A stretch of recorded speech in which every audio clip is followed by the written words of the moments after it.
Iman kepada yang gaib merupakan salah satu pilar dari keimanan yang harus dimiliki seorang muslim. Gaib berarti sesuatu yang tidak terjangkau oleh panca indera kita, atau dengan kata lain keberadaannya belum dapat dibuktikan secara empiris. Dan bagi kita yang hidup di masa kini, seluruh rukun iman yang 6 adalah gaib.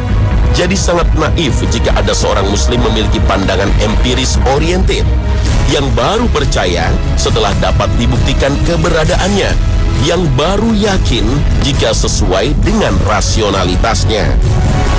Padahal iman jauh melampaui itu semua, melampaui ruang dan waktu, dan melampaui panca indera dan akal pikiran manusia yang sangat terbatas.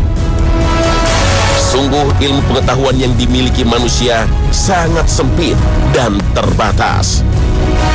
Mengaku muslim tanpa beriman kepada yang gaib adalah yang sangat kontradiktif, karena seluruh rukun iman adalah gaib, paling tidak untuk saat ini. Allah Ta'ala berfirman dalam surat Al-Baqarah ayat 1 hingga 3. Alif Lam Mim, Zalikal kitabu la raiba fih, hudal lil muttaqin, alladzina yu'minuna bil ghaibi wa yuqimuna as-salata wa mimma razaqnahum yunfiqun. Dan salah satu hal gaib yang wajib kita yakini sebagai orang beriman adalah percaya akan keberadaan jin. Keberadaan jin adalah nyata, meskipun tak secara langsung tertangkap indera kita. Tanpa harus membuktikan pun, kita tetap percaya, karena informasi tentang jin banyak sekali terdapat dalam Al-Quran dan hadits Nabi. Bahkan dalam Al-Quran terdapat satu surat yang bernama Surat Jin. Meskipun kita sangat yakin dengan keberadaan bangsa jin, hanya saja ketika membahas tentang mereka berarti kita sedang membicarakan hal yang secara normal tidak bisa dijangkau oleh panca indera manusia. Sehingga tanpa keterangan yang berasal dari sumber yang dapat dipertanggungjawabkan, segala pembicaraan tentang dunia jin hanya akan menimbulkan banyak penyimpangan. Apalagi dalam setiap cerita, biasanya disertai bumbu-bumbu pemanis yang disebarkan dari mulut para dukun, tukang ramal, dan paranormal, demi melariskan produk klinik dan mistisnya. Oleh sebab itu, segala informasi tentang alam gaib haruslah berasal dari sumber yang tidak diragukan keabsahannya. Dan informasi seperti itu hanya bisa didapat melalui keterangan yang disampaikan oleh Allah dan Rasul-Nya lewat Al-Quran dan hadits Nabi, dan hikayat orang soleh yang tentunya secara substansi tidak boleh bertentangan dengan Al-Quran dan hadits Nabi. Dia adalah Tuhan yang mengetahui yang gaib, maka dia tidak memperlihatkan kepada seorang pun tentang yang gaib itu, kecuali kepada Rasul yang diridhoinya. Maka sesungguhnya dia mengadakan penjaga-penjaga malaikat di muka dan di belakangnya. Al-Quran Surah Al-Jin ayat 26 hingga 27. Inilah Khazanah dalam episode Mengenal Bangsa Jin.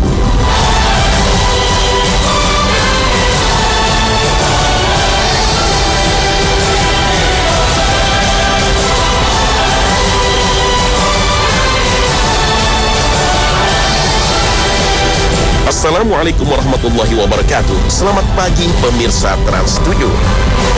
Khazanah, ensiklopedia Islam dunia, pagi ini kembali hadir ke hadapan Anda untuk memberi sajian informasi yang bermanfaat, yang semoga saja menginspirasi aktivitas Anda.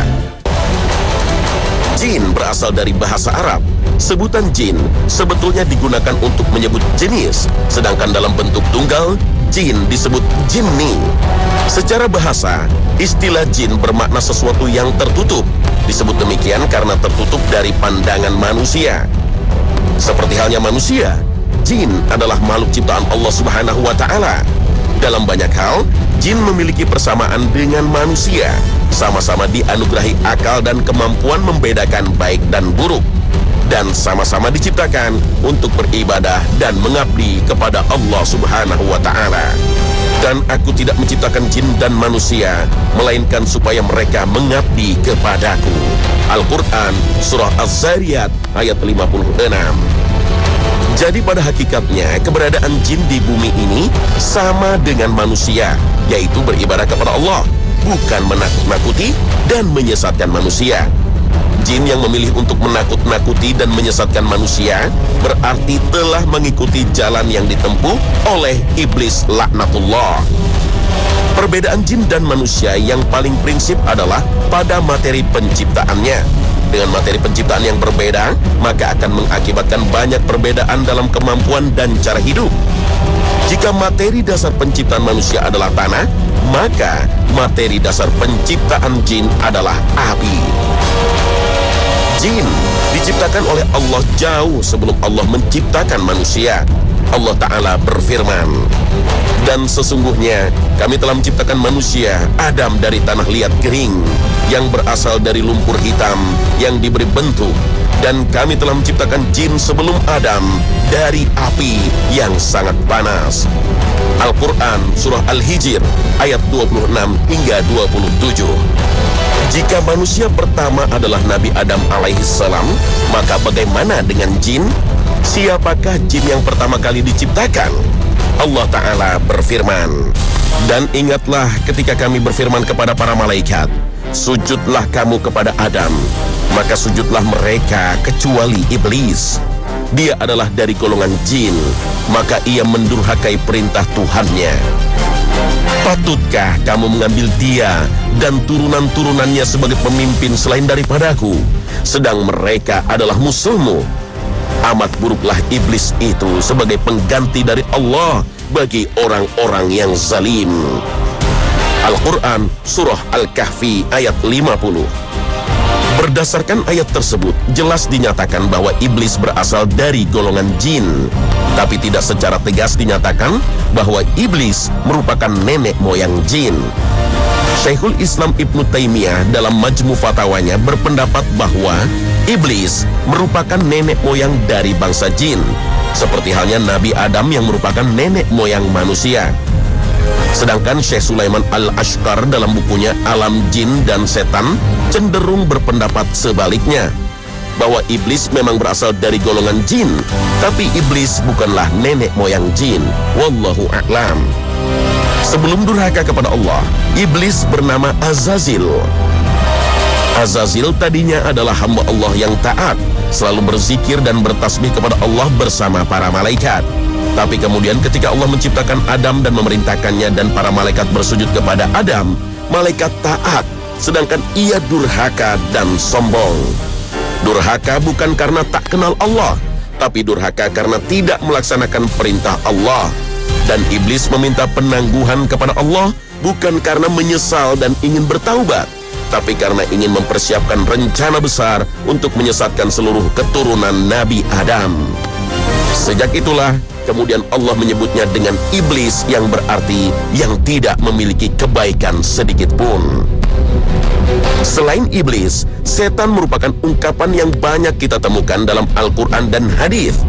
Imam At-Tabari mengatakan bahwa setan dalam bahasa Arab merupakan ungkapan yang digunakan untuk setiap pembangkang, baik dari jin ataupun manusia. Jadi, penyematan nama setan bukanlah monopoli jin. Manusia yang gemar menggoda dan menyesatkan manusia lain dengan berbagai cara juga layak mendapat gelar setan. Maka hal ini secara jelas juga dapat kita baca dalam firman Allah Ta'ala. Dan demikianlah kami jadikan bagi tiap-tiap nabi itu musuh, yaitu syaitan-syaitan dari jenis manusia dan dari jenis jin. Sebahagian mereka membisikkan kepada sebahagian yang lain perkataan-perkataan yang indah-indah untuk menipu manusia. Jikalau Tuhanmu menghendaki, niscaya mereka tidak mengerjakannya. Maka tinggalkanlah mereka dan apa yang mereka ada-adakan. Al-Quran Surah Al-An'am ayat 112.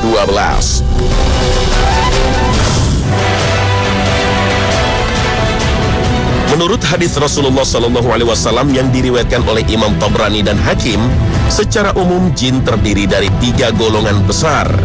Ada golongan jin yang memiliki sayap dan terbang di udara. Golongan lainnya menyerupai ular dan kalajengking. Dan ada juga golongan yang berdiam di satu tempat dan berpindah ke tempat lain. Jin suka tinggal di tempat-tempat yang tidak dihuni oleh manusia seperti padang pasir, hutan, dan lautan. Jin juga suka tinggal di tempat-tempat yang telah ditinggalkan oleh manusia seperti rumah kosong dan bangunan yang tidak dipakai. Islam mengajarkan kita panduan untuk memasuki tempat-tempat seperti ini, yaitu berupa zikir dan doa tertentu sehingga keberadaan makhluk Allah yang lain tersebut tidak menimbulkan bahaya bagi kita. Ada juga di antara mereka yang tinggal di tempat-tempat pembuangan sampah, karena memang salah satu makanan jin adalah tulang belulang sisa makanan dari manusia. Sedangkan tempat-tempat kotor dan najis seperti toilet dan tempat kotoran lainnya, maka tempat-tempat seperti ini merupakan kegemaran jin kafir atau setan. Oleh sebab itu, Rasulullah SAW mengajarkan kita zikir yang perlu dibaca sebelum masuk toilet, sehingga penghuni yang ada di dalamnya tidak bisa membahayakan kita. Di samping tempat-tempat yang disebutkan tadi, ada juga jin yang tinggal di rumah-rumah yang ditempati oleh manusia. Jin yang beriman akan senang tinggal bersama orang beriman. Sebaliknya, jin yang kafir dan durhaka juga akan senang tinggal dengan manusia yang memiliki perangai yang sama seperti dirinya. Alam manusia dan jin adalah alam yang berbeda. Materi penciptaan kedua makhluk Allah ini juga berbeda. Walaupun berbeda, kedua alam ini tentu memiliki irisan yang sama. Contohnya adalah keduanya sama-sama mendiami bumi ini. Hanya saja jin diberi Allah beberapa kemampuan yang tidak dimiliki oleh manusia. Di antaranya adalah jin mampu melihat manusia, sedangkan manusia tidak akan pernah mampu melihat jin dalam wujud aslinya. Sebagaimana firman Allah, "Hai anak Adam, janganlah sekali-kali kamu dapat ditipu oleh setan sebagaimana ia telah mengeluarkan kedua ibu bapamu dari surga. Ia menanggalkan dari keduanya pakaiannya untuk memperlihatkan kepada keduanya auratnya. Sesungguhnya ia dan pengikut-pengikutnya melihat kamu dari suatu tempat yang kamu tidak bisa melihat mereka. Sesungguhnya kami telah menjadikan syaitan-syaitan itu pemimpin-pemimpin bagi orang-orang yang tidak beriman." Al-Quran Surah Al-A'raf ayat 27. Berdasarkan ayat ini, Imam Syafi'i mengatakan, siapa yang mengaku melihat jin maka syahadatnya batal. Akan tetapi berdasarkan keterangan dari hadis-hadis Nabi dan berbagai kejadian yang dapat dipercaya kebenarannya, manusia dapat melihat makhluk-makhluk aneh yang diduga jin. Memang manusia tidak dapat melihat jin dalam wujud aslinya, tapi jin dapat merubah wujudnya dalam bentuk lain sehingga menjadi terlihat oleh manusia. Wujud tersebut merupakan penampakan dari jin yang mengalami transformasi bentuk dari wujud aslinya. Jin memang memiliki kemampuan untuk menampakkan dirinya dengan mengubah bentuknya dalam bentuk makhluk lain, baik dalam bentuk manusia, binatang, ataupun penampakan lainnya. Jika dalam bentuk binatang, jin biasa menyamar dalam bentuk ular atau anjing hitam. Maka tidak menutup kemungkinan penampakan makhluk-makhluk aneh apapun namanya adalah penampakan yang dilakukan oleh jin. Baik itu dalam bentuk pocong, genderuwo, atau roh orang yang sudah mati. Atau mungkin bentuk-bentuk penampakan lainnya yang bertujuan mengganggu dan menakut-nakuti manusia. Menurut Qadi Abu Ya'la, penampakan dilakukan jin terhadap manusia bukanlah hal mudah bagi mereka. Mereka pun membutuhkan mantra dan ritual tertentu sehingga kemampuan ini dapat diwujudkan.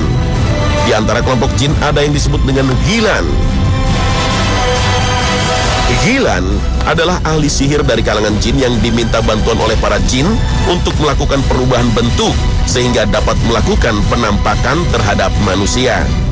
Tentang Ghilan ini, Umar bin Khattab juga mengatakan, sesungguhnya suatu makhluk tidak akan dapat mengubah dirinya dari bentuk yang diciptakan Allah. Tapi mereka memiliki penyihir yang membantu mereka melakukannya. Jika kalian melihat mereka, maka kumandangkanlah azan.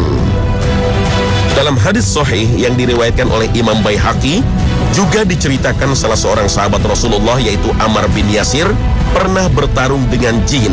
Ketika itu Rasulullah menyuruh Ammar untuk mengambil air dari sebuah sumur. Sampai di tempat tersebut, jin menampakkan wujudnya terhadap Ammar dan menyerangnya. Ammar pun balik menyerang jin tersebut sehingga mereka terlibat dalam perkelahian. Dalam pertarungan itu, Ammar juga sempat menghantamnya dengan batu. Ammar berhasil membunuh jin tersebut dan memenangkan pertarungan.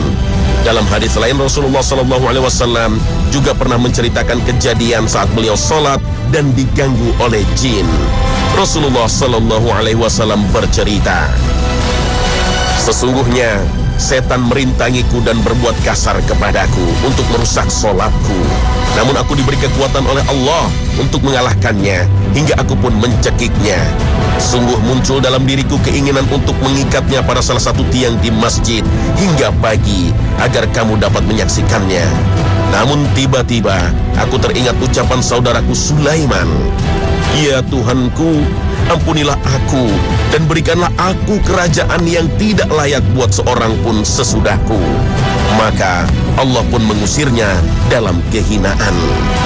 Hadis riwayat Bukhari dan Muslim. Berdasarkan hadis dan keterangan di atas, jelas sekali bahwa jin mampu melakukan penampakan terhadap manusia. Bahkan jin dapat disentuh dan bertarung dengan manusia.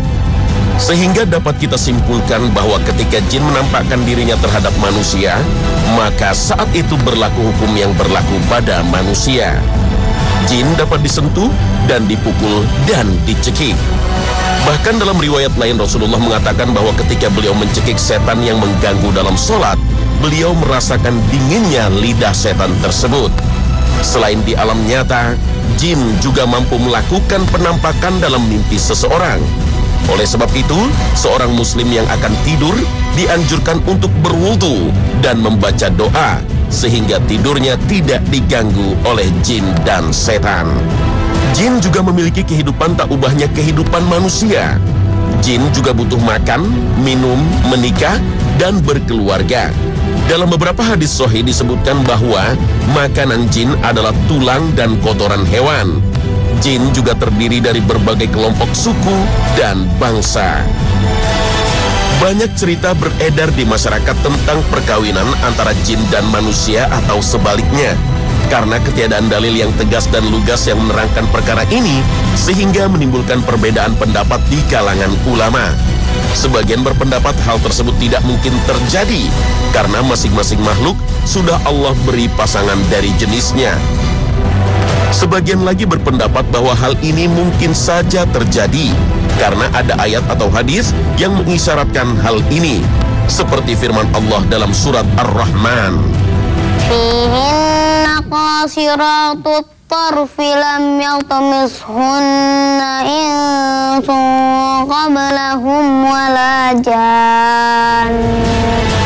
Ayat tersebut secara tidak langsung mengisyaratkan hubungan perkawinan antara manusia dan jin mungkin terjadi, karena penyebutan manusia dan jin dalam ayat tersebut setara dalam hal tidak pernah menyentuh bidadari yang ada di surga.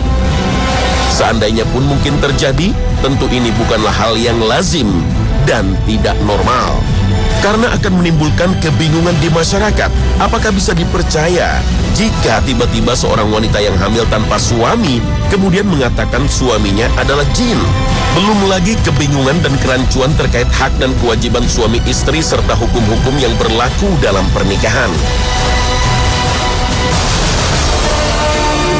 Jin seperti halnya manusia tidak ada yang abadi. Semua yang bernyawa pasti akan menemui kematian.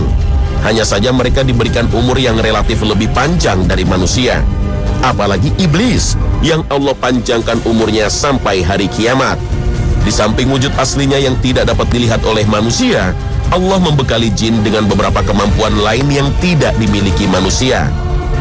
Jin mampu berpindah tempat dengan kecepatan tinggi. Dengan kemampuan tersebut mereka mampu menjelajah ruang angkasa. Jin yang durhaka menggunakan kemampuan ini untuk mencuri berita langit, sehingga mereka bisa mengetahui suatu peristiwa yang akan terjadi di bumi. Informasi inilah yang kemudian mereka sampaikan kepada kroni-kroninya, para dukun dan tukang ramal, sehingga kadang-kadang ramalannya tepat. Tapi semenjak Nabi Muhammad diangkat menjadi Rasul, penjagaan pintu-pintu langit diperketat. jin tidak leluasa lagi mencuri. Setiap mereka ingin mencuri, mereka ditembak dengan bola api. Kadang sebelum sempat mencuri, jin-jin ini telah disambar duluan oleh bola api tersebut. Sehingga sebetulnya mereka tidak mendengar apa-apa, tapi mereka mengarang cerita kepada para dukun dan tukang ramal.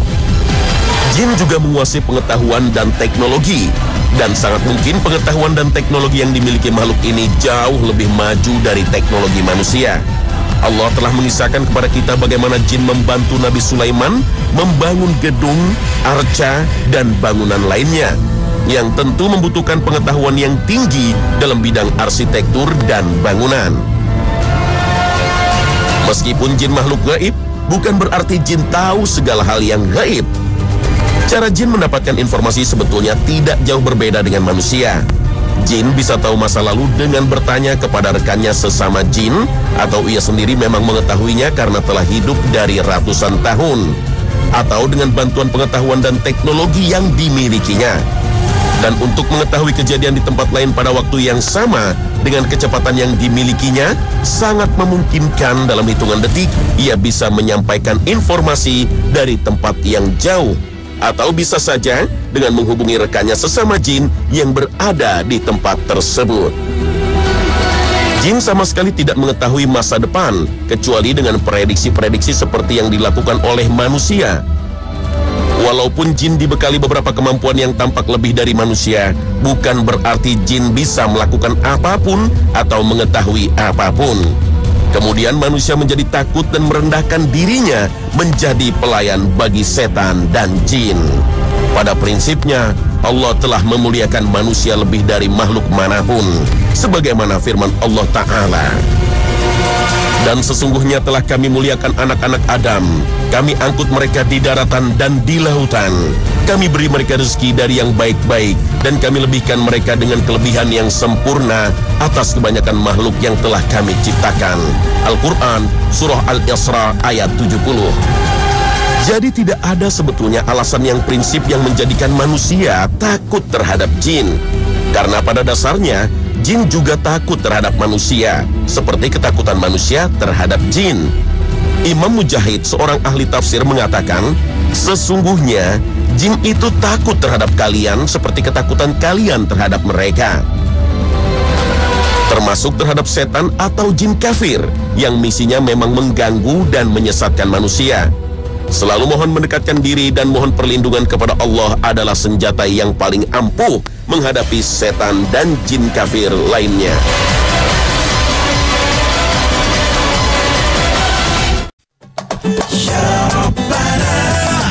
Pemirsa Khazanah, selama ini kita banyak disuguhkan informasi yang keliru tentang makhluk gaib yang bernama jin. Karena informasi yang salah, sehingga kerap salah juga cara menyikapinya. Bahkan tidak jarang menimbulkan ketakutan yang berlebihan dan menjerumuskan manusia kepada perbuatan syirik. Pemirsa Khazanah, mudah-mudahan episode mengenal bangsa jin pagi ini dapat memberi perspektif yang benar bagi kita dan tidak menyimpang dari ajaran Islam dalam menyikapi segala sesuatu tentang alam jin. Terima kasih atas perhatian Anda. Dan wassalamualaikum warahmatullahi wabarakatuh.